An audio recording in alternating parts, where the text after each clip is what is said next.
Welcome to టీజీ5 news. ముందుగా headlines చూద్దాం. సీఎం చంద్రబాబు అధ్యక్షతన డేటా ఆధారిత పాలన సదస్సు.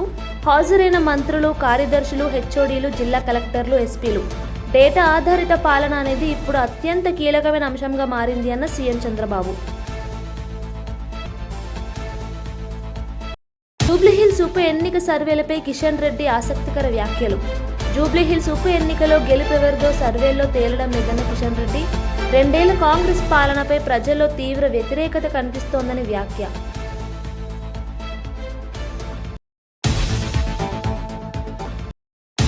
బండి సంజయ్ సభకు అనుమతి రద్దు, బీజేపీ ఆగ్రహం. బోరబండలో కేంద్ర మంత్రి బండి సంజయ్ సభకు అనుమతి రద్దు. కాంగ్రెస్ ప్రభుత్వ ఒత్తిడి వల్లే పోలీసులు వెనక్కి తగ్గారని బీజేపీ ఆరోపణ.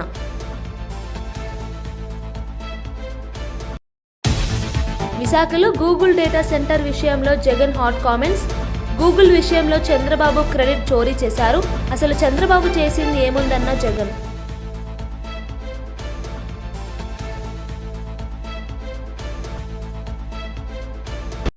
విశాఖపట్నంలో గూగుల్ డేటా సెంటర్ విషయంలో కూటమి సర్కార్, వైసీపీ మధ్య మాటల యుద్ధం నడుస్తూనే ఉంది.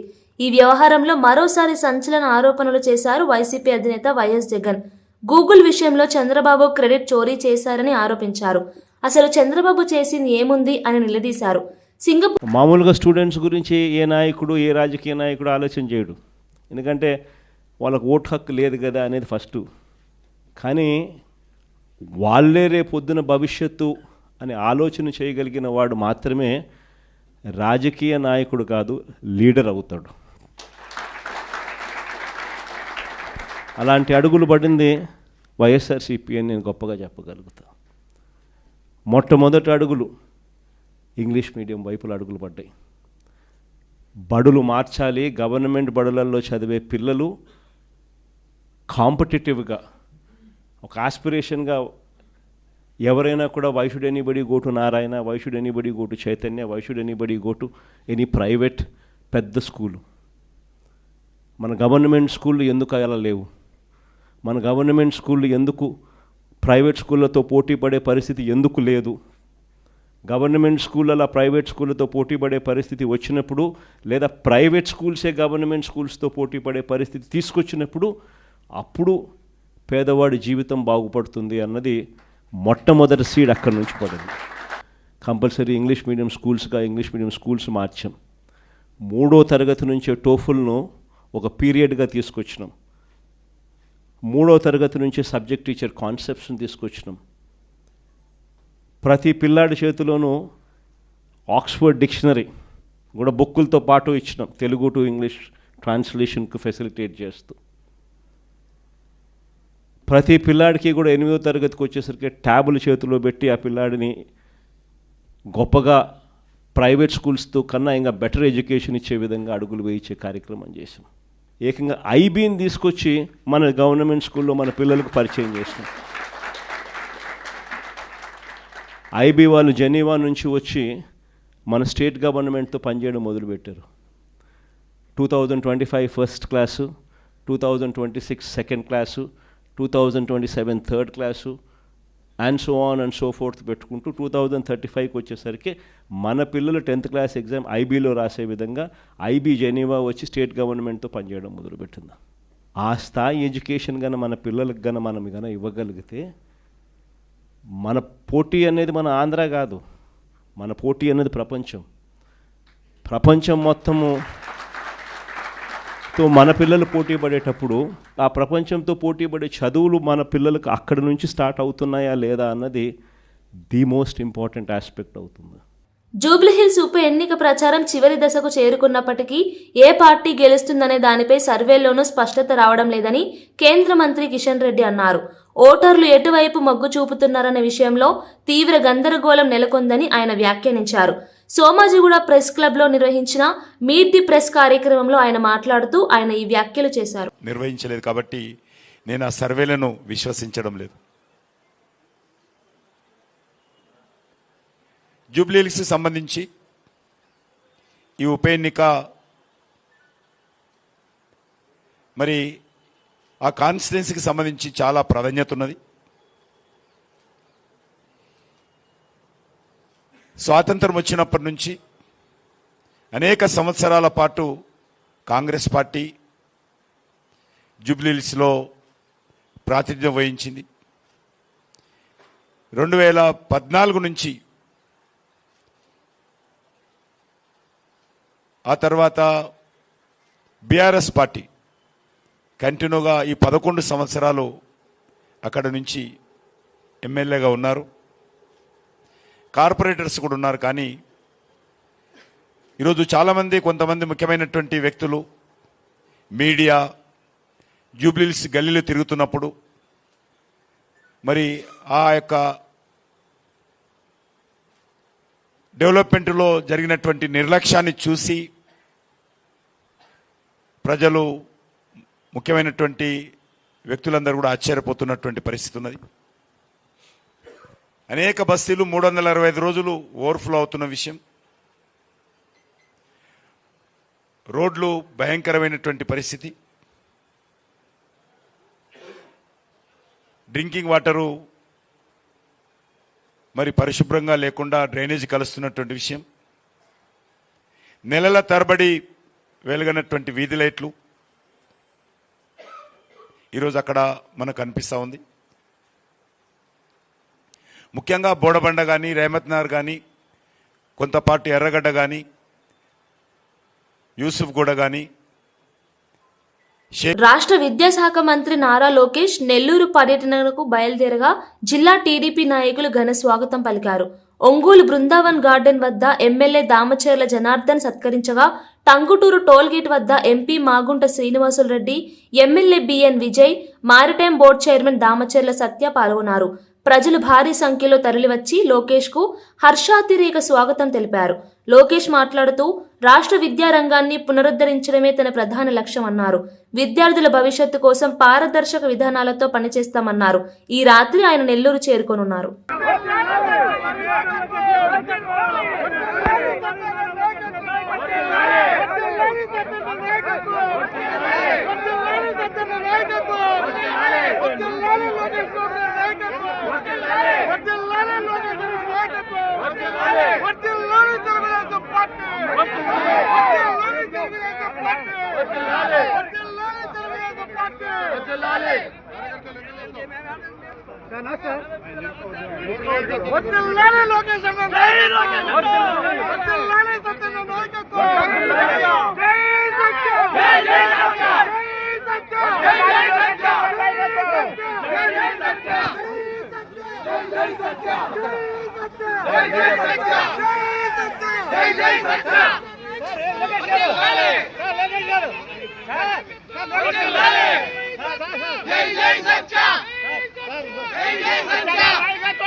ఇటీవల ప్రపంచ కప్ విజేతగా నిలిచిన భారత మహిళా క్రికెట్ జట్టు ప్రధాని నరేంద్ర మోదీని న్యూఢిల్లీలో కలిసింది. మహిళా క్రీడాకారిణుల ప్రదర్శనను మోదీ ప్రశంసిస్తూ దేశానికి గర్వకారణంగా నిలిచారని అన్నారు. మీ విజయం భారత యువతకు స్ఫూర్తి, ప్రతి అమ్మాయి క్రీడల్లో ముందుకు రావాలని ప్రేరణ అని ప్రధాని వ్యాఖ్యానించారు. ఆటగాళ్లు మోదీకి విజేత ట్రోఫీ చూపించి ఆనందం పంచుకున్నారు. భవిష్యత్తులో మరిన్ని అంతర్జాతీయ విజయాలు సాధించాలని ప్రధాని ఆశాభావం వ్యక్తం చేశారు. క్రీడా మంత్రిత్వ శాఖ జట్టు సభ్యులందరికీ ప్రత్యేక ప్రోత్సాహక బహుమతులు అందజేసింది. आप हमेशा से सबके इंस्पिरेशन ही रहे और स्पेशली हर फील्ड में जिस तरह से लड़कियां अभी हर फील्ड में सब जगह हमको सिर्फ लड़कियां दिख रही है. जहाँ पे भी वो इसरो का लॉन्च हुआ या जो भी हो, तो सब चीज़ें हम लोग सब जब भी देखते तो इंस्पिरेशन ही है और मोटिवेशन है हमारे लिए कि हम और भी अच्छा काम कर पाए और लड़कियों को मोटिवेट कर पाए.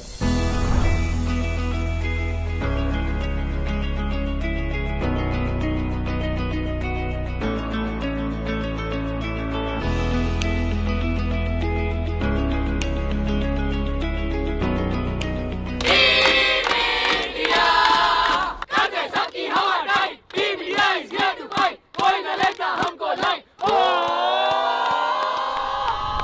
ये तो पूरा देश देख रहा है और गर्व कर रहा है। मैं तो आप लोगों को सुनना चाहता हूँ आपके अनुभव। सर आई थिंक सबसे बेस्ट बात ये कैंपेन की ये थी कि कोई भी प्लेयर घर जाके उनकी स्टोरीज बताएगा कि किसी का भी कंट्रीब्यूशन कम नहीं था। लास्ट टाइम उन्होंने एक्सपेक्टेशंस कैसे डील करनी है उसके ऊपर बोला था, वो आंसर मेरे दिमाग में हमेशा रहा, और जिस तरह से वो काम और कंपोज रहते वो भी काफ़ी इंस्पायरिंग चीज़ है। आई थिंक जब हम वो 3 मैच हारे, I think a team is actually defined by not how many times you win, but how you can pick yourself up after a fall, and I feel that this team has done that the best, and that's why. BJP నేత Bandi Sanjay road షోకు nodal officer అనుమతి ఇచ్చినప్పటికీ బోరబండ పోలీసులు అనుమతిని నిరాకరించడంతో party కార్యకర్తల్లో ఆగ్రహం వెల్లువెత్తింది. ఏర్పాట్లు జరుగుతుండగా అకస్మాత్తుగా పోలీసులు స్టాల్స్, బైకులను నిలిపివేయడంతో ఉద్రిక్తత నెలకొంది. బీజేపీ నేతలు ఇది ప్రజాస్వామ్య హక్కుల ఉల్లంఘన అని విమర్శించారు. రోడ్ షో శాంతియుతంగా జరగనివ్వడం ప్రభుత్వ వైఫల్యమని అన్నారు. పోలీసులు రాజకీయ ఒత్తిడికి లోనై పనిచేస్తున్నారని ఆరోపించారు. ఈ వ్యవహారంపై రాష్ట్ర బీజేపీ నేతలు ఆందోళనకు సిద్ధమవుతున్నారు. మనకు అర్థమైంది ఏంటంటే బీజేపీ యొక్క ప్రచారాన్ని అడ్డుకోవడానికి, బీజేపీ ఇక్కడ గెలుస్తుందనే ఒక భయాందోళనలో కాంగ్రెస్ పార్టీ ఉంది కాబట్టి కాంగ్రెస్ పార్టీ ఇటువంటి కుట్రలు చేసి బీజేపీ యొక్క ప్రచారాన్ని అడ్డుకోవాలని చూస్తున్నది. జూబ్లీహిల్స్ ప్రజలందరూ, ముఖ్యంగా బోరబండ డివిజన్ ప్రజలందరూ కూడా భారతీయ జనతా పార్టీకి ఓటు వేయబోతున్నారు. ఆ ఓటు వేయబోతున్న విషయాన్ని ఈ యొక్క ప్రభుత్వము వాళ్ళ యొక్క ఇంటెలిజెన్స్ ద్వారా తెలుసుకొని బీజేపీ ప్రచారాన్ని అడ్డుకునే ప్రయత్నం చేస్తుంది. మా బండి సంజయ్ గారి ప్రచారాన్ని అడ్డుకునే ప్రయత్నం చేస్తుంది. ఇటువంటి కుట్రలన్నిటినీ కూడా మేము ఖచ్చితంగా తిప్పికొడతాము. ఇక్కడ ఉన్న యువత అంతా కూడా బయటికి వచ్చింది. యువత అంతా కూడా ఈ కాంగ్రెస్ ప్రభుత్వం యొక్క కుట్రల్ని బయటపెట్టి ఈ యొక్క కాంగ్రెస్ ప్రభుత్వానికి బుద్ధి వచ్చేటట్టుగా చేయకపోతే మీరు ఈ యొక్క జూబ్లీహిల్స్లో ఒక్క ఓటర్ దగ్గర కూడా ఒక్క డివిజన్లో కూడా మీరు అడుగు పెట్టలేదని చెప్పేసి మేము కాంగ్రెస్ పార్టీని హెచ్చరిస్తున్నాం. 4వ తారీఖు అప్లై చేశాము. ఈరోజు 6వ తారీఖు 4 గంటల నుంచి రాత్రి 10 గంటల వరకు ఇక్కడ ర్యాలీ తీసుకోవడానికి, లౌడ్ స్పీకర్లు పెట్టుకోవడానికి పర్మిషన్ వచ్చింది. Assistant commissioner of police Panjagutta has issued NOC to Shrimati Supriya Goud, BJP party representative, to take out procession and loud speaker on 6th November 2025 from 4 PM to 10 PM at Borabanda Division. హోంమంత్రి Anitha media సమావేశంలో మాట్లాడుతూ ప్రభుత్వం drugs వద్దు bro అంటుంటే YCP మాత్రం యువతను నాశనం చేసే విధంగా డ్రగ్స్ తీసుకో బ్రో అంటోంది అని విమర్శించారు. వైసీపీ నాయకులు డ్రగ్స్ మాఫియాతో చేతులు కలిపారని ఆరోపించారు. యువత భవిష్యత్తు పట్ల వైసీపీ నిర్లక్ష్యంగా ఉందని అన్నారు. విద్యార్థులను మత్తులోకి నెడుతున్న ఈ మాఫియాను తక్షణమే అరికట్టాలని ఆమె డిమాండ్ చేశారు. రాష్ట్ర పోలీస్ విభాగం డ్రగ్స్ పై స్పెషల్ ఆపరేషన్లు ప్రారంభించిందని తెలిపారు. యువతను రక్షించడమే ప్రభుత్వ లక్ష్యమని స్పష్టం చేశారు. వాళ్ళ విద్యార్థి విభాగాన్ని కొంతమందిని యువతిని కలిసి ఈరోజు కూర్చోబెట్టి ఒక ట్రైనింగ్ ప్రోగ్రామ్ ఏదో పెట్టాడంట. అసలు ఆ ట్రైనింగ్ పెట్టేదానికి నీకు అసలు అర్హత ఉందా అని నేను జగన్మోహన్ రెడ్డిని అడుగుతున్నా. ఆ పులివెందుల ఎమ్మెల్యేకి కనీసం అర్హత ఉందా అని నేను అడుగుతున్నా. ఎందుకంటే నీ విద్యార్థి విభాగం నాయకుడు కొండారెడ్డి వైజాగ్లో ఏయూలో ఎంబీఏ చేస్తూ ఈ డ్రగ్స్ని దాందాగా చేస్తూ మొన్న ఈగల్కి టాస్క్ ఫోర్స్ డిపార్ట్మెంట్కి పట్టుబడిన సంగతి జగన్మోహన్ రెడ్డికి తెలీదా? జగన్మోహన్ రెడ్డికి తెలియకుండానే జరిగిందా? ఆ కొండారెడ్డి విద్యార్థి విభాగం అధ్యక్షుడు కాదా? ఆ కొండారెడ్డి అన్న వ్యక్తి అబ్బాయి నాకు తెలిసి హార్డ్లీ 23 సంవత్సరాలు అనుకుంటా. అంటే వయసు కూడా ఎందుకు నేను మెన్షన్ చేస్తున్నానంటే ఏ వయసులోని పిల్లలు ఇలాంటి డ్రగ్స్కి అదేవిధంగా గాంజాకి అలవాటు పడి వాళ్ళ భవిష్యత్తు నాశనం చేసుకోవడమే కాకుండా వాళ్ళ తల్లిదండ్రులకి కూడా క్షోభ మిగిల్చే పరిస్థితి. ఈరోజు ఎన్నో ఆశలతో విశాఖపట్నంలో చదువుకోవడం అంటే నిజంగా చాలామందికి ఒక టార్గెట్. అది ఒక గీతం కాలేజీలో నాకు సీట్ వచ్చింది, నా బిడ్డకి సీట్ రావాలి అంటే పేమెంట్ సీట్ అయినా చదివిస్తాను అన్న తల్లిదండ్రులు ముందుకు వస్తారు. ఎందుకో తెలుసా? గీతం కాలేజ్ లాంటి కాలేజో, ఆంధ్ర యూనివర్సిటీ లాంటి యూనివర్సిటీయో, లేకపోతే డైట్ లాంటి ఇంజనీరింగ్ కాలేజో, ఏదో ఒక ఇంజనీరింగ్ కాలేజీలో నా బిడ్డ చదివితే 4 సంవత్సరాల తర్వాత క్యాంపస్ ఇంటర్వ్యూస్ వస్తే ఏదో ఒక ఉద్యోగం నా బిడ్డ నిలబడతాడు, నన్ను చూసుకుంటాడు అన్న ఒక భరోసాగా ప్రతి తల్లిదండ్రులు కూడా ఒక పూట తిని ఒక పూట తినక లోన్లు పెట్టుకుని అప్పులు సప్పులు చేసి పిల్లలను చదివించిన మంత్రి పేర్ని నాని లోకేష్ వ్యాఖ్యలపై తీవ్ర ఆగ్రహం వ్యక్తం చేశారు. జగన్ రైతులను పరామర్శించగా అతని పర్యటనపై వెటకారం చేయడం అసహనానికి గురిచేసిందన్నారు. లోకేష్ కి మనుషుల ప్రాణాల విలువ తెలియదా? మీ పాలనలో ఆలయాల్లో ఎన్ని ప్రాణాలు పోయాయో గుర్తుందా అంటూ ప్రశ్నించారు. పాదయాత్రల పేరుతో రాజకీయాలు చేయడం తప్ప ప్రజా సమస్యలపై సానుభూతి చూపడం నేర్చుకోవాలని సూచించారు. వైసీపీ ప్రభుత్వం ప్రజల కోసం పనిచేస్తుందని, కానీ టీడీపీ నేతలు విమర్శలతోనే సరిపెడుతున్నారని వ్యాఖ్యానించారు. బాధిత కుటుంబాలకు ఆపన్న హస్తం అందించే ప్రభుత్వం అని నాని పేర్కొన్నారు. అన్ని శాఖల్లో ఏలెట్టి గిరగిరగా తిప్పేటువంటి ఒక పెద్ద మీ ట్రబుల్ షూటర్ అని ఫీల్ అవుతున్నటువంటి ఒక మంత్రి గారు ఉంది. ఆవిడ దగ్గరుండి కట్టించింది. ఆ గోడ ఏదో వాళ్ళు కడుతున్నప్పుడు పడినా బాగుండేది, పరిశీలన చేస్తాకు వచ్చినప్పుడు బాగుండేది, రాష్ట్రానికి దరిద్రం వదిలేదు. ఇవాళ చచ్చిపోతే మీకు బాధ్యత లేదా? కాంట్రాక్టర్ బాధ్యత. తిరుపతిలో దర్శనానికి క్యూల్లో టికెట్లు ఇచ్చేదానికి తొక్కిసలాట్లో తిరుపతిలో అసూలు బాయటమా? 30 మందా ఎంతమంది? జూబ్లీహిల్స్ అభివృద్ధి విషయంలో బీఆర్ఎస్ పార్టీ ఏమీ చేయలేదని కాంగ్రెస్ నేత సామ రామ్మోహన్ రెడ్డి మండిపడ్డారు. బీఆర్ఎస్ పాలనలో జూబ్లీహిల్స్ ప్రజలు గుండుసున్న అభివృద్ధి చూశారు, అందుకే అసెంబ్లీ ఎన్నికల్లో వారిని తుడిచిపెట్టారు అన్నారు. పార్లమెంట్ ఎన్నికల్లో కూడా ప్రజలు అదే తీర్పు ఇవ్వబోతున్నారని ధీమా వ్యక్తం చేశారు. కాంగ్రెస్ హయాంలో కొత్త రేషన్ కార్డులు, ఉచిత కరెంటు, సంక్షేమ పథకాలు విస్తృతంగా అమలవుతున్నాయని తెలిపారు. బీఆర్ఎస్ ప్రజల మధ్య తిరగలేని పరిస్థితి ఉందన్నారు. ఒకసారి జూబ్లీహిల్స్ ప్రజలందరూ కూడా నేను గుర్తు చేస్తా ఉన్నా. ఈరోజు వచ్చి ముస్లింల మీద ఏదో ముసలి కన్నీరు గారుస్తున్నటువంటి కేటీఆర్ వీటికి కూడా జవాబు చెప్పు. మరి బుల్డోజర్ అని చెప్పి మాట్లాడుతున్నావు. కుతుబ్ షాహీ మస్జిద్ యాకుత్పురా షామీర్పేట్ 400 సంవత్సరాల క్రితం చరిత్ర, 400 సంవత్సరాల చరిత్ర ఉంటున్నటువంటి కుతుబ్ షాహీ మస్జిద్ ఔకాఫ్ లిస్టెడ్ మాస్క్ ఇది. 2022 ఫిబ్రవరిలో బుల్డోజర్లు పెట్టి కూలగొట్టినటువంటి పాపిస్టోడివి నువ్వు కాదా? నగరం నడిబొట్టున రాష్ట్రాన్ని నడిపిస్తున్నటువంటి సచివాలయంలో ఒక మతానికి సంబంధించిందనే కాదు, ఇటు నల్లపోచమ్మ గుడిని, తెలంగాణ ప్రజల మొత్తానికి కూడా సెంటిమెంట్ అయినటువంటి నల్లపోచమ్మ గుడిని, మస్జిద్లని బుల్డోజర్లు పెట్టి కూలగొట్టినటువంటి దుర్మార్గపు పరిపాలన మీది కదా. శంషాబాద్ మెయిన్ రోడ్ మీద ఉంటున్నటువంటి మస్జిద్ కూడా అప్పుడు పెద్ద వాళ్ళ లోకల్ స్థానిక కౌన్సిలర్ పెద్దలు ఒల్లి చేసిండు ఇది ఎక్కడ అన్యాయం అని చెప్పి. అధికారంలో ఉంటున్నప్పుడు ధర్మం లేదు, దైవం లేదు, కళ్ళు నెత్తికెక్కి ప్రజల యొక్క సెంటిమెంట్ని కనీస గౌరవం ఇవ్వకుండా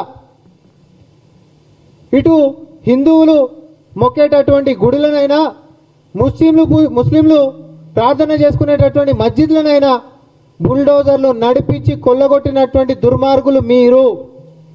వీడికి అయిపోలే, ఇటు ప్రకృతిని అంటే చెరువులని వదిలిపెట్టలే, ఆఖరిగా దేవుని గుడ్లను కూడా. డీసీపీ కోటిరెడ్డి మాట్లాడుతూ జగద్గిరిగుట్టలో జరిగిన రౌడీ షీటర్ రోషన్ సింగ్ హత్య కేసును 24 గంటల్లో ఛేదించామని తెలిపారు. నిందితులు బాలశౌర్ రెడ్డి, ఆదిల్, మహమ్మద్లను అరెస్ట్ చేసి రిమాండ్కు పంపినట్లు వివరించారు. హత్యకు ముందు సోషల్ మీడియాలో వైరల్ వీడియోలు కీలక ఆధారాలుగా నిలిచాయని చెప్పారు. ట్రాన్స్జెండర్పై అత్యాచారం, డబ్బు చెల్లింపు వివాదం కారణంగానే ఈ ఘర్షణ జరిగిందని తెలిపారు. నిందితుల వద్ద నుండి కత్తి స్వాధీనం చేసుకున్నామని చెప్పారు. నేరస్తులు ఎక్కడ దాగినా వదిలిపెట్టమని కోటిరెడ్డి స్పష్టం చేశారు. రోషన్ కుమార్ సింగ్ అనే వ్యక్తిని విచక్షణ రహితంగా కత్తులతో పొడిచి చంపడం జరిగింది.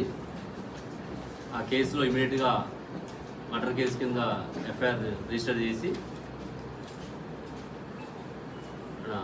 SOT DCP Shobhan Kumar, assistant DCP Vishwaprasad, Balanagar ACP Naresh Reddy, Jayadigutta inspector Venkatesh, Balanagar SOT inspector Shiva, entire team అందరూ కూడా ఇమీడియట్గా టీమ్స్ ఫామ్ అయ్యి మనకి, ఎందుకంటే సీసీ ఫుటేజ్లో సోషల్ మీడియాలో వైరల్ అయింది కాబట్టి ఆ పర్సన్స్ ఎవరు అనేది మనకు అప్పుడే తెలిసిపోయింది. వాళ్ళు 3 వ్యక్తుల పేర్లు మనకి బాలశౌర్ రెడ్డి, ఇతను జయదిగుట్టలో ఉంటారు, ఇతన్ని బాదుషా అని కూడా పిలుస్తారు. రెండో వ్యక్తి సయ్యద్ మహమ్మద్, జయదిగుట్ట. మూడో వ్యక్తి రేవా ఆదిత్య అలియాస్ ఆదిల్, ఇతను కూడా జయదిగుట్ట. వీళ్ళు 3 కలిసి, వీళ్ళకి ప్రీవియస్ ఎనిమిటీ ఉంది. చనిపోయినటువంటి రోషన్ కుమార్ సింగ్ కూడా ఇక్కడ రౌడీ షీటరు. ఇందులో ఉన్న ప్రధాన ముద్దాయి బాలశౌర్ రెడ్డి కూడా రౌడీ షీటరు. వీళ్ళ మధ్య చిన్న చిన్న ఇష్యూస్ తోటి మన ఇల్లీగల్ తిరుపతి జిల్లాలోని కేవీబీపురం మండలం పాతపాలెం వద్ద రాయల చెరువుకు గండి పడటంతో సమీప గ్రామాలకు భారీగా నీరు చేరింది. ఇటీవల కురిసిన వర్షాలతో చెరువు నిండిపోవడంతో కొండల ఊట జలాలు చేరి గండిపడినట్లు అధికారులు తెలిపారు. పాతపాలెం, కలెత్తూరు, అరుంధతివాడ గ్రామాల్లో నీరు ప్రవహిస్తూ పొలాలు మునిగిపోయాయి. అధికారులు అత్యవసర చర్యలు చేపట్టి కాలంగి జలాశయం 3 గేట్లు ఎత్తి నీటిని దిగువకు విడుదల చేశారు. ప్రజలను సురక్షిత ప్రాంతాలకు తరలించారు. రెవెన్యూ, నీటిపారుదల శాఖలు నష్టాలను అంచనా వేస్తున్నారు.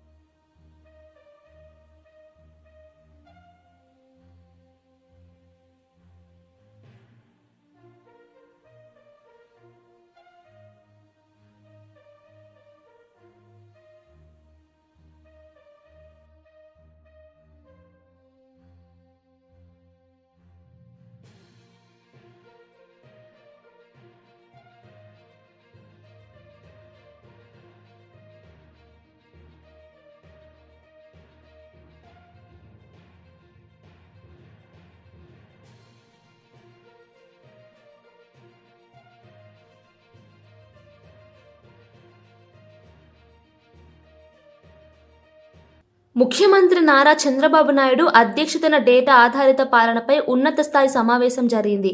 ఈ సమావేశానికి మంత్రులు, కార్యదర్శులు, హెచ్ఓడీలు ప్రత్యక్షంగా హాజరై జిల్లా కలెక్టర్లు, ఎస్పీలు వీడియో కాన్ఫరెన్స్ ద్వారా పాల్గొన్నారు. దీర్ఘకాలిక, మధ్యకాలిక, స్వల్పకాలిక లక్ష్యాల ఆధారంగా ప్రణాళికలు రూపొందించి పౌరులకు మెరుగైన సేవలు అందించాలి అని సీఎం సూచించారు. గ్రామ సచివాలయాలను విజన్ యూనిట్లుగా మార్చి టెక్నాలజీ వినియోగంతో పాలన సమర్థవంతంగా చేయాలని చెప్పారు. ఇటీవల తుఫాన్ సమయంలో టెక్నాలజీతో ప్రాణ, ఆస్తి నష్టం తగ్గించగలిగామని గుర్తు చేశారు. డేటా ఆధారిత పాలన దేశ భవిష్యత్తు దిశను నిర్ణయిస్తుంది అని అన్నారు. కూడా short term, medium term, long term sustainability దృష్టిలో పెట్టుకుని మనం పనిచేయాల్సిన అవసరం ఉంది. అవన్నీ కూడా ఇప్పుడు మీరు గుర్తుపెట్టుకుంటే 1.5 year నుంచి మనం కొన్ని సిస్టమ్స్ బిల్డప్ చేసాం. టెక్నాలజీ అంతా కూడా అడాప్ట్ చేసుకొని దానివల్ల ఇటీవల కాలంలో ఏదైతే సైక్లోన్ వచ్చిందో ఆ సైక్లోన్ని సమర్థవంతంగా టోటల్ టెక్నాలజీని ఉపయోగించుకొని మనం ముందుకు పోగలిగాం. దానివల్ల చాలా వరకు మనకు మంచి ఫలితాలు వచ్చే పరిస్థితి వచ్చింది. అంటే ఇది ఒక ఎక్కడికక్కడ టెక్నాలజీని పర్ఫెక్ట్గా ఉపయోగించుకున్నాం. ఇంకొక పక్కన ఏదైతే సైక్లోన్ని ముందుగానే ట్రాక్ చేయడం, అదే మరి మనకుండే అవేర్ కానీ డేటా కానీ ఇవన్నీ సింక్ చేసుకోవడం, ఇక్కడ సెక్రటరియట్ దగ్గర నుంచి లాస్ట్ మైల్లో ఉండే గ్రామ సచివాలయం వరకు ఇప్పుడు దాని పేరు కూడా మనం మార్చుకుంటున్నాం. ఎందుకంటే విజన్ యూనిట్ కింద వాళ్ళందరూ కూడా ట్రాన్స్ఫార్మ్ చేయాల్సిన అవసరం ఉంది. అందుకే ఆ విజన్ యూనిట్ను కూడా మనం సమర్థవంతంగా ఉండే వాళ్ళందరినీ ఉపయోగించుకున్నాం. లైన్ డిపార్ట్మెంట్స్ ఉన్నాయి.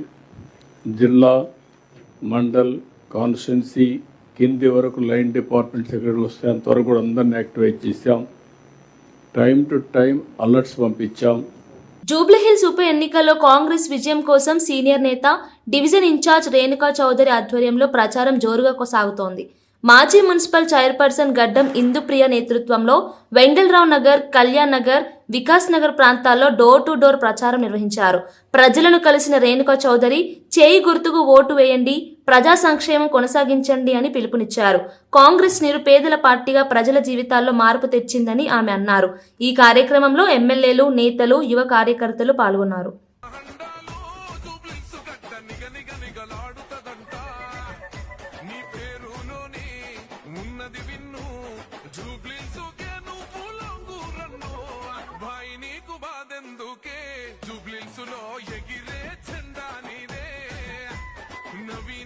బులెటిన్ ముగించే ముందు హెడ్లైన్స్ మరోసారి చూద్దాం.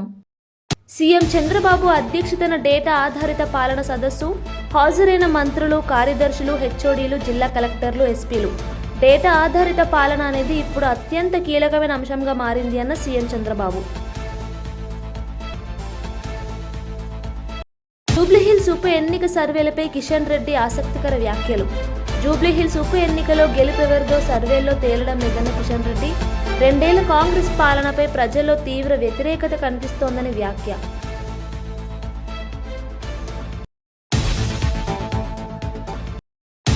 బండి సంజయ్ సభకు అనుమతి రద్దు, బీజేపీ ఆగ్రహం.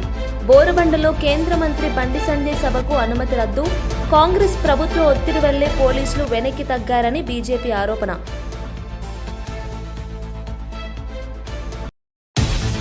విశాఖలో గూగుల్ డేటా సెంటర్ విషయంలో జగన్ హాట్ కామెంట్స్. గూగుల్ విషయంలో చంద్రబాబు క్రెడిట్ చోరీ చేశారు, అసలు చంద్రబాబు చేసింది ఏముందన్న జగన్.